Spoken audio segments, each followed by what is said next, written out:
دیگر روایتی اب بیان کنا فضیلت رجب بارہ کہ اللہ رسول صلی اللہ علیہ وسلم ارشاد فرمائیں اللہم بارک لنا فی رجب و شعبان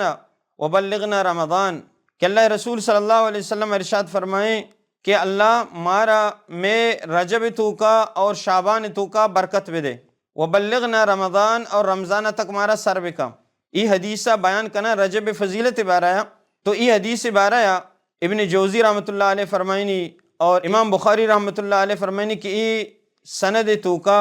زائدہ بن رقاد راوی نامی یک شخص سے ہستے آ منکر الحدیث ہے، اور ہمیں وڑا امام نسائی رحمۃ اللہ علیہ فرمائنی کی غیر ثقہیں، اور امام ابن حبان رحمۃ اللہ علیہ فرمائنی کہ ای روایت ای راوی قابل اعتبار نہیں، تو نہیں یک روایت دومی روایت کی ای فضیلت رمضان بیان کننتی ای ہم ضعیف ہیں، تو آ روایتاً بنیاد کے ضعف سرائیں تو آہن اسرا عبادت بنیاد ایر کنک لا محال ممکن نہیں۔